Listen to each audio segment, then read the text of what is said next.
What's going on, everybody? This is Randall Barnes with HBCU Pulse, and let's talk about College Hill Celebrity Edition. So College Hill Celebrity Edition premiered after the BET Awards on Sunday, and they called it a sneak peek, but they premiered the whole entire first episode directly after the BET Awards instead of airing DJ Cassidy's Pass the Mic After Party, which I wasn't mad at. I'm not a big fan of the DJ Cassidy After Party series, and I would rather prefer an actual post show like how they used to back in the day, but I digress, all right? They did exactly what I thought they would do and what I wanted them to do and what I tweeted about, and I look real stupid because clearly BET was like 5 or 6 steps ahead of me, but this was a smart thing to do. You have the BET Awards, which is still culturally relevant. It still draws a nice viewership, and you have a College Hill show that has a bunch of celebrities on there, and also Stacey Dash, who's a wild card to the cast. If you let people watch that show, they might get hooked on it. And then look at that. It's going to premiere on the BET Plus at 3 a.m. on Monday morning. So you get a chance to watch the first episode. Then you watch the second episode. Now you're subscribed. You have the free trial. You might be subscribed and locked in general. People might unlock their subscription like how I did, because I immediately paid that money when I saw that College Hill was coming back.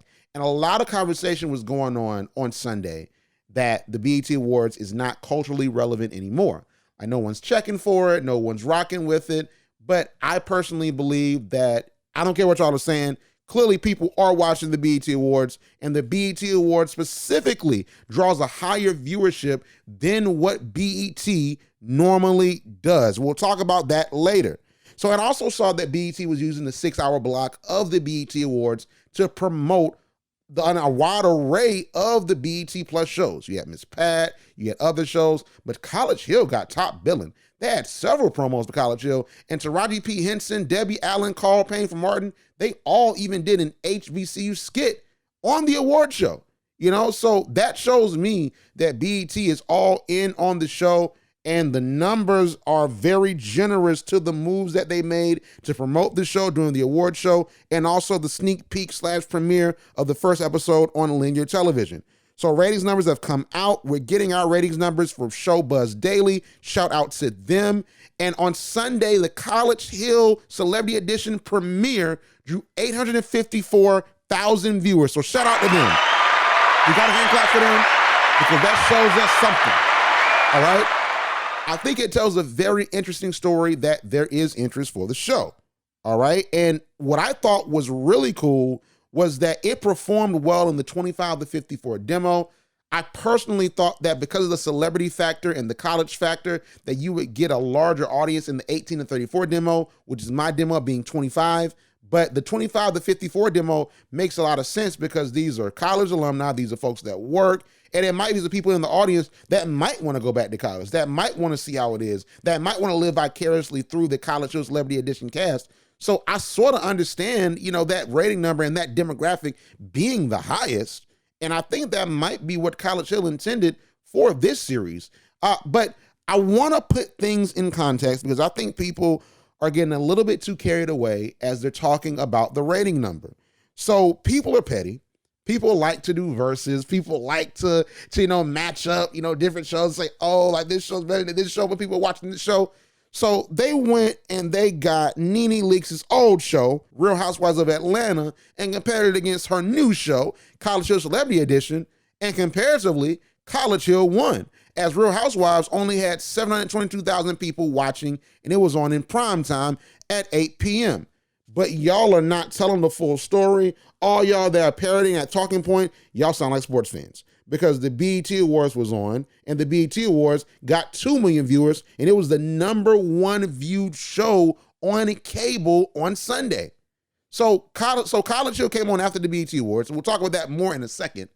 But Real Housewives of Atlanta, they competed against the BET Awards.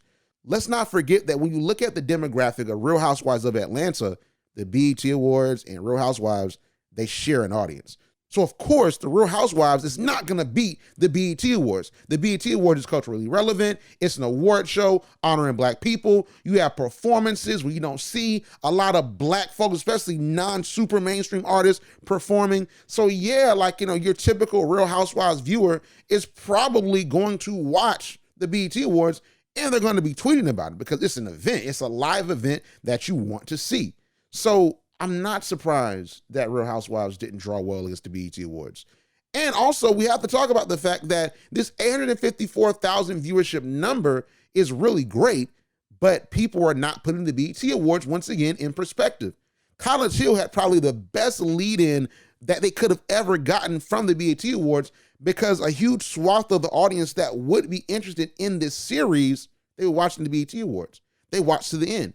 And then you had a certain sector of people that then moved over to watching the show. They didn't even have to change the channel. They just could have just sat there. They could have went to sleep. They could have went to sleep and woke up, and you see Ray J on your screen. You see Stacey Dash getting bullied. All right. So it makes sense. And it was a perfect lead-in for the show. And I think we have to state that.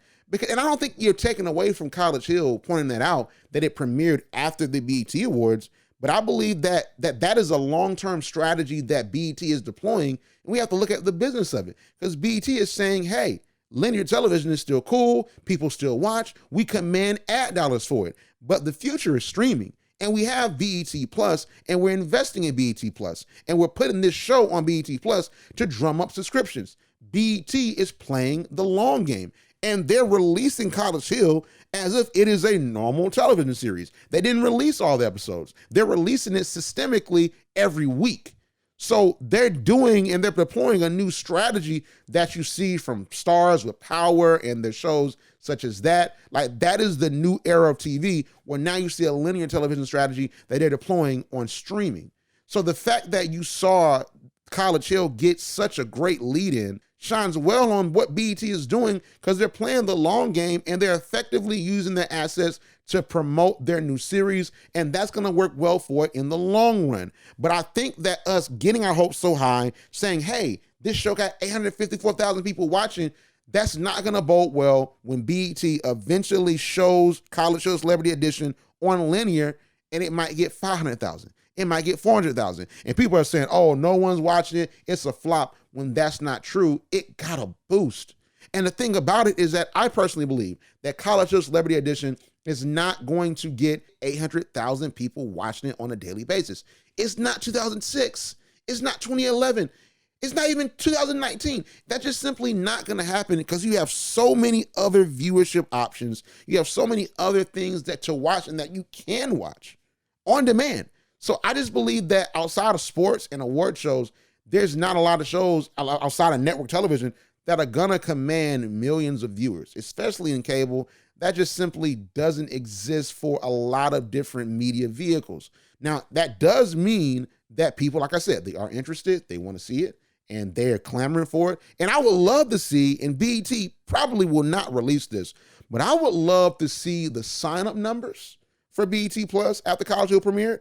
I would love to see the viewership numbers for BET Plus and the different episodes of College Hill. I know we're not going to see that, because that's private information, and that's the game about streaming services.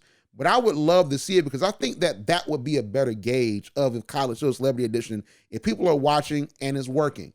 But I am proud of that number for College Hill, for Tracy Edmonds, and also for Texas Southern, because that means that Texas Southern, by proxy, is getting so much pre-promotion from having College Hill on their campus, and also they're interacting with students. You're seeing professors from Texas Southern. So that means that Texas Southern is getting a whole lot of love. So I love that for them. But we have to tell the story the right way and put the ratings in proper context, so in the future, we won't be dissatisfied and think that College Hill is tanking or not doing well when it doesn't draw 800,000 or close to 1 million on a regular night. And I want to just say this comparatively. I did a comparative study, and I based BET and what they did on Juneteenth at 8 p.m. on Real Housewives of Atlanta on June 19th. Now, BET, they showed a movie at 8 p.m. I do not know what movie that they showed, but it had 462,000 people that watched, which isn't bad for 2022 on Juneteenth. That is not bad at all. And there wasn't really anything that I would say that took away from BET getting a viewership. They would have gotten that viewership number anyway. The only thing that sort of competed, for viewership was the CNN Juneteenth special. I don't think that drew anyone away from BET. But Real Housewives of Atlanta got 834,000 people that watched comparatively. So they beat out BET in that time slot of 8 p.m. Eastern Standard Time by a country mile. So you have to put into perspective that the BET Awards beat out and took down the Real Housewives of Atlanta so College Hill could soar. And then it gave College Hill an assist like they're on a basketball team. Like they DeJounte Murray and Trae Young. All right. So we have to look at it in context and we have to tell the proper story so we don't get our hopes too high. And we also don't destroy the show when it does premiere linear and it doesn't get those numbers. But I'm super excited for College Hill. I cannot wait to see what they do next. And also, I have a really big interview that's coming up with a lot of people, but one in particular, you're definitely going to enjoy it because we got a lot of exclusives. We got a lot of things that we talked about. So make sure to stay tuned and stay tapped in for that. All right. But thank you so much for tuning in. Make sure to subscribe to HBCU Pulse here on YouTube. And as always, we will see you on the other side.